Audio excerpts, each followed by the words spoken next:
Finally, it's time where I'm actually able to sit down and talk about Jett Woo.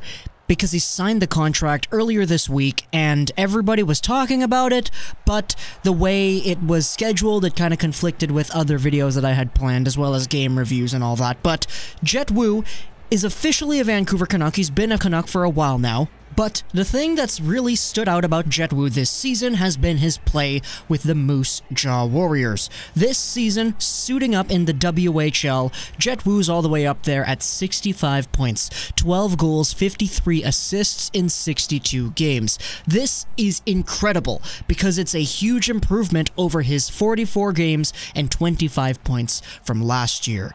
Having that offensive production was not necessarily something that Woo was highly touted to being able to do when he was drafted a year ago.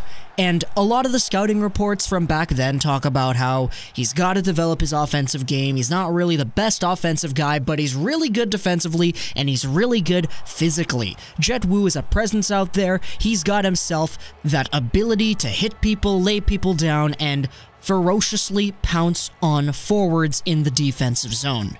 Add to that, he's a right-handed shot, 200-pound defenseman, yada yada yada. We all know that's what he was touted to be.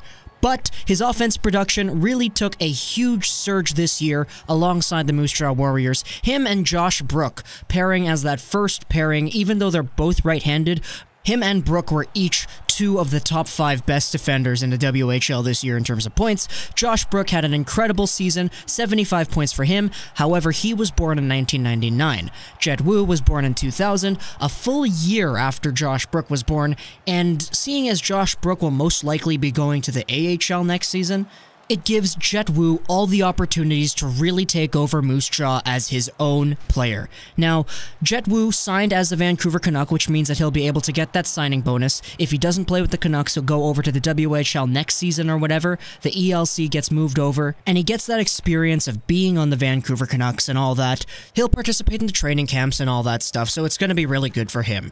However, going into next season, this is where Jett Woo is really going to shine. Or at least that's what he's supposed to do. He's too young to play in the AHL, so it's WHL or NHL for him next year. Now, just getting things off the bat, I doubt he plays in the NHL next year. Who knows, he could have an impressive training camp and force his way into the roster. I mean, we do need right-handed D, right? But for the most part, I think he's going back to the WHL, and that's where he's really going to take over Moose Jaw. And it's really going to be where we see where his potential is, because obviously he did have a really good season this year, but he did have that really good first line and that really good solid defensive partner in Brook to really rely on in terms of getting points and all that. So overall, it's going to be interesting to see what happens next year. Taking a look at just the numbers, it looks like Jett Woo could project to be a Dan Hamhuis kinda like player, just in terms of how defensively sound he is and how capable he is at putting up points. I've actually seen that comparison made a little bit. Dan Hamhuis and Jett Woo, how their impacts defensively and all that could be somewhat similar. And looking at things towards the future, it certainly does look like Jett Woo has that NHL potential. The guy is going to make the show eventually. It's just a matter of when. Next season, I don't think so, but in 2 seasons, I think he's going to be on the team. So by the time that happens, it's going to be really cool to see what our first 2 draft picks of last year are going to be able to do on the team as defenders.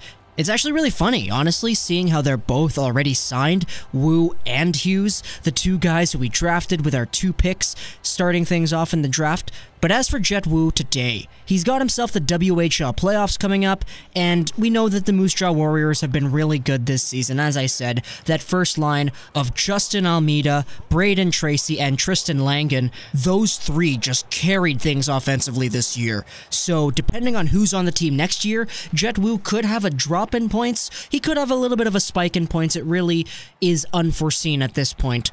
But next year is really when he's going to dominate and allow himself to take over the team as the #1 defenseman for sure. So Jett Woo, he's got a lot of potential. I say if I had to label his NHL potential, I'd say top 4 and top 6 for sure. Like, there's no doubt to me that he's going to make the show.